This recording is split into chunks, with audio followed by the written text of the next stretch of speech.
This is Ben T, Executive Director of the Economic Development Coalition. This is our August 2009 staff report of the EDC. Just is here to tell you a little bit about the economic development activities as well as some things about our economy. So we'll start it off and tell you a few things about our economy and what's happening. Right now we're about 8,100 jobs off, down from where we were previous years, August 2008 specifically. You'll notice in the left-hand side the chart shows you where those job losses are coming from, the different sectors. You'll see a negative in most one-year change in the most categories except for healthcare, and then you'll see a few more positives in the 1 month change.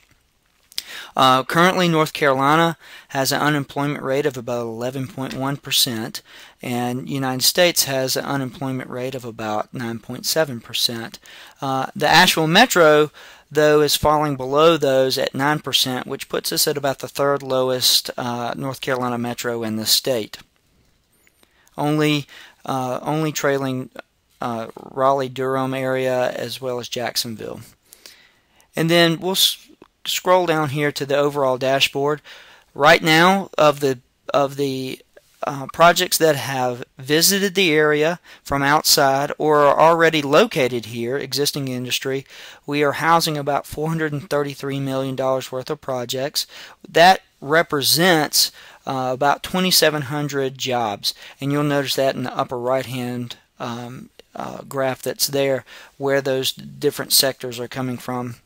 And then existing industry, you'll see as the investment is broken out from new companies to the area, hopefully you'll see that existing industry expansion number grow over time, which is a good thing.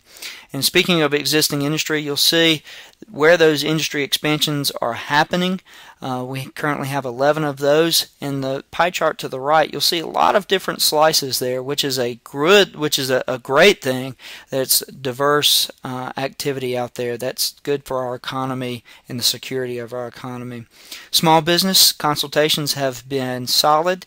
We hosted about 9 different consultations and then nearly 60 just general inquiries that we house through that department. Carol Hensley is working on a healthcare plan. That's kind of a community healthcare plan that you'll be interested to hear more about later. Marketing recruitment.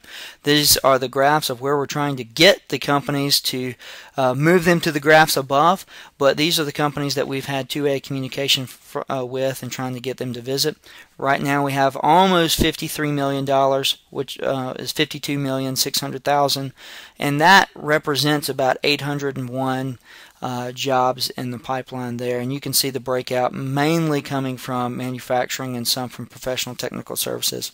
If you had to look and say, some general baselines of how we're doing, client visits are up significantly over last year, and inquiry fulfillments are up slightly over last year at this time as well. Recovery zone bonds, stemming from stimulus funds that came down through the state and then down to the county level, has an allocation of about $14 million that they will be allocating. Applications are due by September 30th though, so please get your application in. And then the last thing I'll show you is the projects. We have different stages. Stage 1 where you put them in. We put a few more in this month than last month. And then stage 6 is where you actually announce them. And we did have one announcement with FLS Energy, adding 20 jobs and some square footage there. Stage 3 is where they visit. So we moved a few out of the visit stage and into stage 4. So we're moving our projects appropriately along the pipeline. If anyone has any questions about economic development activity, please call me, Ben Teague, at 828-258-6130. Thank you so much.